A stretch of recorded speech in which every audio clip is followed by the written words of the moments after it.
नमस्कार दोस्तों, आप सभी का मेरे YouTube चैनल पर एक बार फिर से स्वागत है। आज हम वीडियो बना रहे हैं कारगिल विजय दिवस के ऊपर। कारगिल वॉर, कारगिल विजय दिवस किस उपलक्ष्य में मनाया जाता है? जो हमने कारगिल में युद्ध जीता पाकिस्तान के खिलाफ। कारगिल युद्ध की कहानी तो आप सभी जानते हैं, उसके बारे में सब कुछ जानते हैं कि कैसे क्या हुआ, तो इसलिए एक ब्रीफ इंट्रो टाइप का केवल मैं दे देता हूँ कि जब वाजपेयी गवर्नमेंट आई तो उन्होंने पाकिस्तान के संग पीसफुली रहने के लिए पाकिस्तान का दौरा किया, और उस पाकिस्तान के दौरे में उन्होंने कई एग्रीमेंट साइन किए। वो मीनार पाकिस्तान भी गए और वहाँ जाके ये ऐलान किया कि हम पाकिस्तान को तस्लीम करते हैं और हम भाईचारे के साथ एक दूसरे के साथ रहना चाहते हैं। और नवाज़ शरीफ ने भी उनका दिल खोल के स्वागत किया। बहुत अच्छा माहौल था, बहुत अच्छा सब जगह पॉजिटिविटी थी। लेकिन कहा जाता है कि उस समय पाकिस्तान के जो जनरल थे वो परवेज़ मुशर्रफ थे, और जब वाजपेयी जी को रिसीव किया गया तो जैसे कि सभी जो सेना अध्यक्ष होते हैं वो वेलकम करते टाइम या ऑनर करने के लिए सल्यूट करते हैं सामने वाले प्रेसिडेंट, प्राइम मिनिस्टर या जो भी लीडर होता है उसको, वो मुशर्रफ ने नहीं किया। ऐसा भी कहा जाता है कि एक बार बेनज़ीर भुट्टो को, जब Musharraf chief of the army नहीं थे उस समय, मुशर्रफ ने बेनज़ीर भुट्टो को भी अपनी प्लानिंग बताई थी कि मेरे पास एक प्लान है, उस प्लान के अकॉर्डिंग हम ऐसे ऐसे करेंगे और हम ये जो भी बचा कुचा जम्मू कश्मीर है इंडिया के पास उसको कब्जा कर लेंगे। जम्मू नहीं तो कम से कम कश्मीर को तो हम पूरा कैप्चर कर सकते हैं, इंक्लूडिंग लद्दाख। लेकिन बेनज़ीर भुट्टो ने उनको उस समय मना कर दिया कि पागलों वाली बातें मुझसे करने की ज़रूरत नहीं है, और वो टॉपिक वहीं ख़त्म हो गया। लेकिन क्योंकि जब किसी के दिल में कोई ख्वाहिश होती है और वो अंदर ही अंदर पलती रहती है, तो वो हमें अगर मरती नहीं है तो वो हमेशा अंदर ही अंदर पनपती रहती है, पलती रहती है, बढ़ती रहती है। वो कहते हैं ना, पालना पोसना वो चलता रहता है, उसकी ग्रोइंग चलती रहती है अंदर ही अंदर। तो जब जैसे ही मुशर्रफ को चीफ ऑफ द आर्मी होने का एक उनके हिसाब से सौभाग्य मिला और वो चीफ ऑफ द आर्मी बने, तो उन्होंने सोचा कि जब मैंने भुट्टो को ये बताया था, बेनज़ीर भुट्टो को, तो उन्होंने मना कर दिया था और मेरे से कह दिया था ये पागलों वाले ख्वाब देखने की ज़रूरत नहीं है। तो हो सकता है कि नवाज़ शरीफ भी मना कर दें, और तो और नवाज़ शरीफ खुद इंडिया के साथ बहुत अच्छे पीसफुली रिलेशन रखना चाहते थे, इसलिए वो चाहते ही नहीं थे कि मैं अपना सारा जो भी प्लान है वो डिस्कस करूं नवाज़ शरीफ से। नवाज़ शरीफ तो बहुत प्रॉस्पेरिटी वाले रिलेशन चाहते थे इंडिया के साथ। तो हुआ ये कि जैसे ही वाजपेयी जी पाकिस्तान गए और वहाँ का अपना दौरा ख़त्म किया, उन्होंने बस से ट्रैवल किया इंडिया टू पाकिस्तान, लाहौर होते हुए, तो बहुत अच्छा एक पॉजिटिविटी का माहौल बन गया इंडिया पाकिस्तान के बीच में। लेकिन वाजपेयी जी के वहाँ से लौटने के बाद ही मुशर्रफ ने अपनी प्लानिंग करनी शुरू कर दी। अच्छा, कारगिल वाला जो एरिया है, जितना भी हाई पीक्स हैं कश्मीर लद्दाख वगैरह की, वहाँ पर एक म्यूचुअल अंडरस्टैंडिंग थी इंडिया पाकिस्तान के बीच में कि जैसे ही विंटर्स आएंगी तो दोनों तरफ की सेनाएं अपनी अपनी चेक पोस्ट खाली करके नीचे बेस पर चली जाएंगी, और जब समर्स आएंगी तो जब ऊपर बर्फ़बारी होना बंद हो जाती है और टेम्परेचर थोड़ा ठीक हो जाता है, तब वो सेनाएं वापस अपनी अपनी चेक पोस्ट पर दोबारा आ जाएंगी। ये एक चलता चला आ रहा था प्रोसीजर बहुत सालों से, आज़ादी के बाद से ही। अब मुशर्रफ की प्लानिंग थी कि जब सर्दियां आएंगी और इंडियन आर्मी और पाकिस्तान आर्मी दोनों पीछे जाएगी अपनी अपनी चेक पोस्ट से, उस समय हम थोड़ा पीछे जाएंगे, और जैसे ही हमारे को सारे पुख्ता सबूत मिलेंगे या इन्फॉर्मेशन मिलेगी कि इंडियन आर्मी वापस नीचे बेस में जा चुकी है, उस समय हम वापस ऊपर आएंगे और उन चौकियों पे कब्जा कर लेंगे, अपनी चौकियों में रहेंगे और बाद में धीरे धीरे इंडियन चेक पोस्ट पे कब्जा कर लेंगे। और हुआ भी यही। पूरा सीज़न निकलता चला गया, और जैसे ही गर्मियों वाला सीज़न मार्च अप्रैल आना शुरू हुआ, उन्होंने इंडिया की जो चेक पोस्ट हैं उन पर आना शुरू कर दिया। ऊपर ऊपर जो हिली एरियाज़ पे बंकर्स बना के रखते हैं ना चेक पोस्ट, उन पर आना शुरू कर दिया और वहाँ पर इंडियन पोस्ट में रहना शुरू कर दिया। वो तो शुक्र है कि ऐसा कहा जाता है कि एक चरवाहा अपनी भेड़ बकरियों को चराते हुए जब पहाड़ों के ऊपर पहुंच गया तो उसने देखा कि यहाँ तो अभी इंडियन आर्मी तो नीचे से गई नहीं है, तो ये लोग कौन? तो उसने नीचे आके आर्मी वालों को बताया और आर्मी ने सोचा कि कुछ घुसपैठिए आतंकवादी आ रहे होंगे, उसे उसने देखा होगा। तो जो कारगिल वॉर स्टार्ट हुई थी वो एक बहुत मतलब इंडिया की तरफ से बहुत स्मॉल स्केल पे शुरू की गई थी कि कुछ घुसपैठिए हैं 4-5 और वो अंदर घुस आए, क्योंकि जो चरवा था उसने देखे ही 4-5 लोग थे और उनको तो हम बहुत जल्दी आराम से हटा देंगे।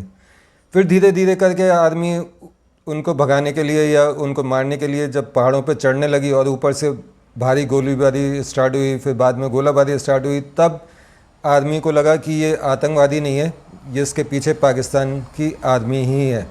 और उन्होंने फिर उसके बाद धीरे मतलब इंडिया की जो कैजुअलिटीज़ हैं वो सारी स्टार्टिंग में बहुत हुई क्योंकि इंडिया को कुछ अता पता ही नहीं था कि हो क्या रहा है।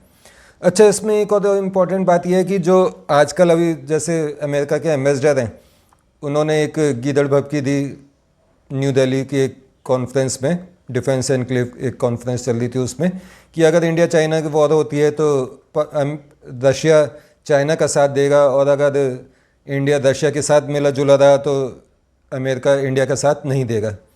तो इसी बात को मैं कारगिल युद्ध से जोड़ते हुए बताता हूँ। उस समय जब इंडिया को पता नहीं चल रहा था कि ऊपर हैं कितने लोग, क्या चल रहा है सीन, ऊपर का सीन ही क्या, मतलब हम अंधेरे में तीर मार रहे थे नीचे से, और नीचे जो ग्राउंड पे होता है उसको ऊपर से मारना, मतलब ऊपर वाले को नीचे वाले को मारना बहुत ईजी होता है, और वही सीन वहाँ पर चल रहा था।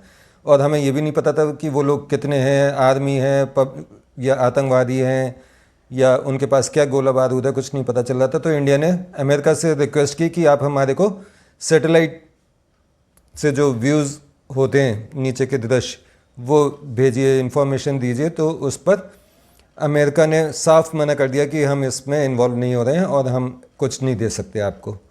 फिर बाद में इजराइल ने हमारा साथ दिया और उसने अपने ड्रोन दिए और कई और लड़ने के इक्विपमेंट्स दिए।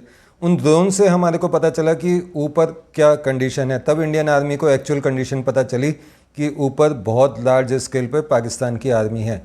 तब फिर इंडिया की गवर्नमेंट ने डिसीज़न लिया कि अब हमारे को एयरफोर्स को भी इसमें इंक्लूड करना पड़ेगा, और तब एयरफोर्स इंक्लूड हुई। एयरफोर्स के हेलीकॉप्टर्स और फाइटर प्लेन्स ने टेक ऑफ किया और फिर उसके बाद तो भयंकर गोलाबारी वहाँ पर स्टार्ट हुई और धीरे धीरे करके हमने जितने भी अपने पॉइंट्स थे जैसे टाइगर हिल्स वगैरह सब कब्जा ली। तो ये कहानी थी कारगिल की। अब मैं आपको थोड़ा सा इसमें कुछ चीज़ें बताना चाहूँगा। ये फेमस है कारगिल वॉर, कारगिल विजय दिवस, लेकिन जो एक्चुअल लड़ाई हो रही थी वो 90% चल रही थी द्रास सेक्टर में। द्रास सेक्टर क्योंकि कारगिल में ही आता है और सबसे बड़ा जो लेह में 2 सिटी हैं केवल, सबसे बड़ी नहीं, सिटी ही 2 हैं, एक लेह और एक कारगिल। तो कारगिल क्योंकि लेह के बाद सेकंड नंबर का बड़ा सिटी है, इसलिए इसको कारगिल वॉर नाम दे दिया गया क्योंकि ये लद्दाख के एरिया में हो रही थी लड़ाई। 2018 में मेरा लद्दाख जाना हुआ बाइक से, तो मैं श्रीनगर की साइड से ले जाना था मेरे को। तो जब मैं श्रीनगर से सोनमर्ग होते हुए आगे बढ़ा तो बालटाल आया, फिर उसके बाद जोजिला हाई पास आया और उसको क्रॉस करने के बाद शाम तक कारगिल आया। तो कारगिल जाते में मेरे को रास्ते में पड़ा था द्रास। द्रास का मतलब है कि एक इंडियन आर्मी के हिसाब से बहुत इंपॉर्टेंट जगह, जहाँ पे बहुत सारे फाइट्स वगैरह, ये छोटी मोटी पहले बहुत फाइट्स वहाँ पर चलती थी। तो जो ये लड़ाई है ये पूरी द्रास और कारगिल सेक्टर में लड़ी जा रही थी। कारगिल मेन जगह थी इसलिए कारगिल इसको नाम दे दिया गया। लेकिन जब मेरी 2018 में लद्दाख विज़िट हुई थी बाइक राइड, उस समय से पहले तक मेरे को ऐसा पता नहीं था कि द्रास में मेन लड़ाई लड़ी गई थी। हम सब समझते थे कि कारगिल नाम है तो कारगिल के आसपास और कारगिल में लड़ाई चल रही होगी। तो जब हम द्रास से जब मैं क्रॉस कर रहा था तो द्रास पहुंचते ही बहुत लार्ज स्केल पर आर्मी की गाड़ियाँ, इसलिए नहीं कि उस समय कोई युद्ध चल रहा था, मतलब वहाँ पर एक बेस है आर्मी का बहुत बड़ा, ये बता रहा हूँ, और रेसिडेंशियल एरिया वगैरह ये सब कुछ बहुत लार्ज स्केल पे था। और पता चल रहा था, वैसे तो साइन बोर्ड आ ही जाता कि द्रास लिखा हुआ, तो द्रास पड़ा। वहाँ से आगे क्रॉस करने के बाद काफ़ी आगे जाके द्रास के अंदर ही द्रास विलेज में ही एक कारगिल मेमोरियल करके लेफ़्ट साइड में मेमोरियल मिला, जहाँ पर बहुत सारी गाड़ियाँ खड़ी हुई थी। और उससे पहले मुझे ये भी नहीं पता था कि यहाँ पर कोई वॉर मेमोरियल भी है। तो वहाँ पर पार्किंग में, जो कि बाउंड्री के बाहर ही पार्किंग है, उस पार्किंग में मैंने अपनी बाइक लगाई और मैं अंदर गया तो वहाँ पर कई आर्मी के जो विजय दिवस वाले जो स्टैचूज़ होते हैं, झंडा इंडिया का लिए हुए या अपनी एयरफोर्स आर्मी का, या जितनी भी आर्मी के जिस जिस यूनिट के ने उसमें पार्ट लिया था, और वो जो भी उसमें शामिल थे लोग, उन सब लोगों के यूनिट्स के वहाँ पर फ्लैग उन स्टैचूज़ के हाथों में थे। तो हुआ ये कि जब मैं एंटर किया तो मैंने वहाँ पे ये स्टैचूज़ देखी, इंडिया का बहुत बड़ा फ्लैग देखा लगा हुआ, और बहुत सारी चीज़ें अलग अलग देखने को मिली, बातें पता चली। और सबसे ज़्यादा अच्छी चीज़ मेरे को 2 चीज़ें बहुत अच्छी लगी उसमें। सबसे पहली जो चीज़ थी, जो वॉर मेमोरियल के अंदर म्यूज़ियम था, वॉर से रिलेटेड जो चीज़ें वहाँ रखी हुई थी वो बहुत शानदार थी। और एक जो अभी पिक्चर आई थी बहुत फेमस, कारगिल के हीरो के ऊपर बत्रा, उनके ऊपर उनकी वहाँ अंदर स्टैचू है, बाकी बहुत सारी चीज़ें हैं, पाकिस्तान का उल्टा नेशनल फ्लैग है, और वॉर से रिलेटेड बहुत सारी चीज़ें अंदर हैं। वहाँ वेपन्स हैं, क्या क्या यूज़ किया गया, जो वो उस समय की जो लाइव फ़ोटोज़ हैं, टाइगर हिल्स पे कब्जा करते हुए इंडियन आर्मी द्वारा जो फ्लैग वहाँ पर लहराया गया, वो सारे फ़ोटोग्राफ्स वहाँ पर मौजूद थे। सबसे अच्छी और इंटरेस्टिंग चीज़ मेरे को ये लगी। सेकंड नंबर पे मुझे अच्छा लगा वहाँ एक ऑडिटोरियम है, जहाँ पर 15-20 मिनट की एक डॉक्यूमेंट्री दिखाई जाती है, जो कि हर 1 घंटे बाद स्टार्ट होती है। तो उसके लिए थोड़ा वेट भी करना पड़ता है अगर आप आगे पीछे गए हो। तो वहाँ पर जब ऑडिटोरियम में बैठो तो इंडियन आर्मी का वो ऑडिटोरियम है, और उसमें पूरे 15-20 मिनट के अंदर कारगिल वॉर कैसे लड़ी गई, कौन कौन सी हिल्स थी, कौन सी पीक थी, कहाँ पर हमने क्या किया, आर्मी ने क्या किया, पाकिस्तान ने क्या किया, ये सब कुछ उसमें डिटेल में जितना समझाया जा सकता है एक कॉमन पर्सन को, उतना समझाने की उसमें कोशिश की गई है। और उससे भी ज़्यादा उस डॉक्यूमेंट्री में अच्छी बात ये थी कि जो आवाज़ है डॉक्यूमेंट्री में, कि जो बताया गया है वो अमिताभ बच्चन जी की आवाज़ है, और जो कि बहुत जानदार शानदार है। तो उस डॉक्यूमेंट्री को देखकर और ज़्यादा जज्बा क्रिएट हो जाता है। जो हम जैसे बाइकर्स, राइडर्स, ट्रैवलर्स हैं, या जो टूरिस्ट हैं गाड़ियों में आते हैं, उनके लिए वहाँ पर ऑडिटोरियम के बाहर एक कैंटीन भी है, जहाँ पर आपको चाय, समोसा, पैटीज़ वगैरह, कोल्ड ड्रिंक वगैरह ये सब मिल जाता है। आप वहाँ पर स्नैक्स वगैरह खा सकते हैं, थोड़ी हल्की पेट पूजा कर सकते हैं, और दोबारा आप अगर लेह की साइड से आ रहे हैं तो श्रीनगर की साइड जा सकते हैं कुछ खाकर, और अगर आप श्रीनगर की साइड से आ रहे हैं तो लेह की तरफ आगे बढ़ सकते हैं। लेकिन मेरे को तो डायरेक्ट लेह जाना नहीं था, मेरा जो नाइट स्टे करना था वो मुझे कारगिल सिटी में करना था, क्योंकि एक दिन में श्रीनगर से कारगिल जितना ही बाइक से राइड किया जा सकता है। तो मेरा टारगेट तो शाम तक केवल कारगिल पहुंचने का था। अब द्रास क्रॉस कर चुका था मैं, और कारगिल वॉर मेमोरियल क्रॉस कर चुका था। उसके बाद फिर एक नदी पर एक छोटा सा, मतलब मीडियम साइज़ का एक पुल मिलता है, जो कि इंडियन आर्मी या BRO ने ही बनाया हुआ है। और उस पुल के सामने की साइड एक बड़े सी हिल है, आप बड़ा सा पत्थर भी कह सकते हैं, करीब 20-30 फुट ऊंचा और 20-30 फुट चौड़ा, जो नेचुरल है, किसी ने रखा वहाँ पे नहीं है। तो उस जब ब्रिज से जाते हैं तो सामने वो पहाड़ होता है, और उस पहाड़ के पास से फिर रोड टर्न ले लेती है। तो ऐसी सेम हमारे को भी ऐसे ही करके जाना पड़ा। और फिर जब मैं कारगिल पहुँचा, कारगिल में तब तक दोपहर हो चुकी थी और मुझे भूख लग रही थी। तो वहाँ पर लंच के लिए मैं ढूंढ रहा था कि कुछ खाने को रेस्टोरेंट वगैरह मिल जाए जहाँ पे कुछ हो। लेकिन कारगिल, कहने को लद्दाख बुद्धिस्ट एक स्टेट है जहाँ पे बुद्धिज़्म बहुत ज़्यादा है, लेकिन जब मैं कारगिल पहुँचा तो इसका अपोजिट सीन था। वहाँ 90 या 95% मुस्लिम आबादी है, और 4-5% ही केवल वहाँ पे बुद्धिस्ट लोग हैं, बाकी इंडियन आर्मी तो खैर सब जगह है ही। तो जब मैं वहाँ पहुँचा तो वही जो सीन होते हैं हमारे प्लेन एरियाज़ में, कि जहाँ मुस्लिम एरिया है तो वहाँ पर मीट लटका हुआ है मार्केट में, और ये वो ऐसे ही सेम इसी टाइप के रेस्टोरेंट, वो भी बहुत छोटे छोटे से, कहीं मेरे को कुछ मिल नहीं रहा था, दिख नहीं रहा था जहाँ पर कुछ वेज खाने को मिले। तो हार कर मैंने एक रेस्टोरेंट पर अपनी बाइक रोकी, और जब मैं अंदर गया तो मैंने उनसे पूछा कि आपके यहाँ कुछ वेज मिलेगा? उन्होंने कहा नहीं, यहाँ सब जगह नॉन वेज मिलता है, यहाँ पर कोई वेज नहीं खाता है, रेस्टोरेंट में कोई वेज नहीं खाता है। तो मैंने कहा कि बिरयानी मिलेगी? उन्होंने कहा हाँ ठीक है मिल जाएगी। तो मैंने वहाँ पर बिरयानी ली, चिकन बिरयानी। और उसके बाद हुआ ये, तो जब मैं उस रेस्टोरेंट में गया तो वहाँ पर जो मुल्ला जी बैठे हुए थे उनसे बातचीत शुरू की। जो ट्रैवलर होता है वो उस जगह के बारे में जानने की कोशिश करता है, और मुझे आदत है पॉलिटिकल और नॉन पॉलिटिकल दोनों चीज़ें लोगों से पूछने की कि आप किसको वोट डालते हैं, किसको सपोर्ट करते हैं, कौन सी गवर्नमेंट आपका फेवर करती है, यहाँ के लोग कैसे हैं। तो इसी टाइप की बात करने के लिए मैंने उनसे बातचीत शुरू की। तो मैंने उन्हें मुल्ला जी कहा, तो उन्होंने कहा मैं मुल्ला नहीं, मैं कारगिल की सबसे बड़ी मस्जिद का मौलवी हूँ और मैं वहाँ पर नमाज अदा करवाता हूँ लोगों को, और ये है वो है।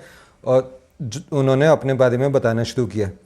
तो उनसे बातों का सिलसिला चल निकला, और उन्होंने फिर बताया कि जो ये कारगिल वॉर थी ये एक्चुअली कारगिल में नहीं लड़ी गई थी, ये द्रास में लड़ी गई थी। तब मेरे को ये सारी हकीकत पता चली, वरना हम तो न्यूज़ में यही सुनते थे कि Kargil war, Kargil war, Kargil war. तो फिर मैंने उनसे पूछा कि अगर द्रास में लड़ी गई थी तो फिर वहाँ पर जो वॉर मेमोरियल है वो द्रास और कारगिल के बीच में क्यों बनाया, द्रास में क्यों नहीं बनाया, या फिर कारगिल में क्यों नहीं बनाया? और अगर द्रास और कारगिल के बीच में बनाया है तो उसका नाम कारगिल क्यों रखा गया, द्रास क्यों नहीं, या हम इस वॉर को द्रास वॉर क्यों नहीं कहते हैं? तो उन्होंने बताया क्योंकि द्रास तो एक छोटी सी केवल सेक्टर है, तो इसलिए। और दूसरी बात, पॉलिटिक्स हर जगह हावी होती है, हर जगह लॉबी होती है। तो जो कारगिल की लॉबी है वो और पॉलिटिशियन है वो ज़्यादा स्ट्रांग थे। उन्होंने पहले तो वो ज़िद पे अड़े हुए थे कि कारगिल में ही बनना चाहिए मेमोरियल, लेकिन उन्होंने द्रास वालों ने पीछे पड़ गए कि नहीं हमारे यहाँ बनेगा। तो फिर फाइनल ये हुआ कि चलो दोनों जगह के बीच में बना देते हैं। तो ऐसे करके ये वॉर मेमोरियल द्रास और कारगिल के बीच में बनाया गया, लेकिन नाम इसका फिर भी कारगिल ही रखा गया। दूसरी बात उन्होंने बताई कि अभी जो आपने लास्ट ब्रिज क्रॉस किया था जहाँ पर ऐसे पहाड़ थी, ये था वो था, तो जो ये हाईवे श्रीनगर लेह वाला, ये पूरा पाकिस्तान के लगभग बॉर्डर के साथ साथ चलता है।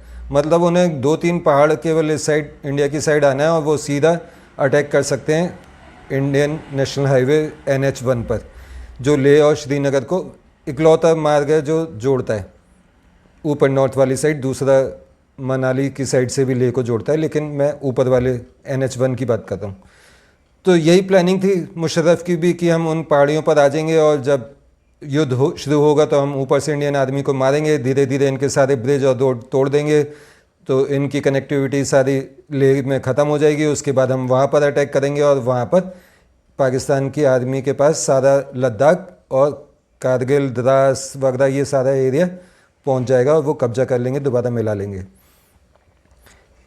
तो मैं पहाड़ के बारे में बता रहा था, उस ब्रिज के बारे में बता रहा था, तो उन मौलवी जी ने बताया कि जो वो पहाड़ है, पाकिस्तान की आर्मी ने बहुत कोशिश की, मोर्टार दागे कि जैसे तैसे अगर वो ब्रिज टूट जाए तो इंडियन आर्मी जो अपनी सप्लाई दे रही थी, सप्लाई चेन बनी हुई थी, वो उनकी सारी रुक जाएगी उस ब्रिज के टूटने से।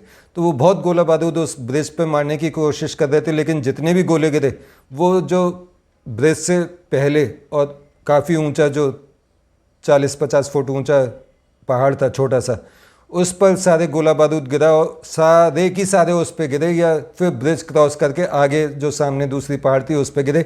एक भी गोला बारूद उस ब्रिज पे नहीं गिरा, जिसकी वजह से इंडियन आर्मी को कंटिन्यूटी में सप्लाई मिलती रही, हर चीज़ के एनुमेशन से लेके खाने पीने सब तक। तो ये था कारगिल वॉर का सिनेरियो, जो मैं आपको थोड़ा सा अलग टाइप से बताना चाहता था। जब मैं आज कारगिल के बारे में ये सारी न्यूज़ वगैरह देख रहा था, तब मेरे दिमाग में आया, क्योंकि मैं लद्दाख में लेह से एक रोड जाती है हुंडर, तुर्टुक, थांग, ये कुछ नाम है फेमस। अगर आप गूगल मैप में देखेंगे तो डिस्किट के आगे या ज़्यादा से ज़्यादा हुंडर के आगे कोई रोड नहीं दिखती गूगल मैप में भी, आप चाहे कुछ भी कैसी भी कोशिश कर लें। लेकिन अगर आप डालेंगे थांग विलेज तो ज़रूर उसमें आ जाएगा, लेकिन रोड आपको तभी भी नहीं दिखाई देगी। क्योंकि मैं उस साइड भी गया हूँ, थांग यानी कि last village of India, last village of Ladakh in northern region, northern Ladakh. तो जब हम थांग विलेज जाते हैं तो रास्ते में इंडिया का जो बेस कैंप है, जो एयरपोर्ट है एयरफोर्स का, जो पूरी सप्लाई चेन को मेंटेन करके रखता है, वो रास्ते में पड़ता है। तो ये तो मैं जब गया था वहाँ पर तब मुझे पता चल गया था कि हाँ, ये जो थांग विलेज, तुरटुक वगैरह, जो ये पूरा एरिया है नुब्रा वैली का, ये पहले 1947-48 की वॉर के टाइम पाकिस्तान के ने उसको कब्जा लिया था और तब से उन्हीं के पास था। और 1971 की वॉर में जो पाकिस्तान, पूर्वी पाकिस्तान और पश्चिमी पाकिस्तान के बीच में जब चल रही थी, मतलब इंडिया उसमें इन्वॉल्व था, तब पाकिस्तानी आर्मी ने कुछ अलग अलग सेक्टर्स में गुजरात, राजस्थान, सब जगह मोर्चे खोले हुए थे। तो उसी टाइम पर एक मोर्चा पाकिस्तानी आर्मी ने वहाँ पर भी खोला हुआ था, लेकिन हमारी ब्रेव इंडियन आर्मी ने ना केवल उनके गोला बारूद का जवाब दिया, बल्कि हमारा जो बेस कैंप है उससे आगे का जितना भी इलाका है, तुरटुक और तुरटुक और थांग विलेज, वहाँ तक इंडियन आर्मी ने इसको कब्जा लिया। तो इस टॉपिक पे मैंने सोचा कि 8 से 16 दिसंबर के करीब बीच में ये युद्ध लड़ा गया था 1971 को। तो जब ये दिसंबर का महीना आएगा तब इस टॉपिक पर एक डिटेल वीडियो बनाऊंगा। फ़िलहाल आज का टॉपिक है कारगिल दिवस। तो मेरी तरफ से आप सभी भारतवासियों को, देश प्रेमियों को कारगिल वॉर डे की, वॉर दिवस की बहुत बहुत शुभकामनाएं। हमारा देश हमेशा ऐसे ही विजयी होता रहे। मैं ऐसे ही तो नहीं कहूँगा कि ऐसे ही विजय होता रहे, इसमें बहुत नुकसान भी हुआ था, बल्कि मैं चाहूँगा कि नुकसान उठाने से पहले ही भारत अपनी विजय हासिल करे। अगले वीडियो तक के लिए मुझे आज्ञा दीजिए, और अगर आपको मेरा वीडियो पसंद आया हो तो लाइक और सब्सक्राइब करना बिल्कुल भी मत भूलिएगा। और हाँ, साइड में एक बेल आइकन है, उसको हिट करना मत भूलिएगा, जिससे कि जब भी मेरा कोई नया वीडियो आए तो उसका नोटिफिकेशन आप तक पहुंच सके और आप उस वीडियो को देख सकें। तो अपना प्यार मुझ पे बरकरार रखिए। नेक्स्ट वीडियो तक के लिए मुझे आज्ञा दीजिए। मिलते हैं अगले वीडियो में। नमस्कार, जय हिंद, जय भारत।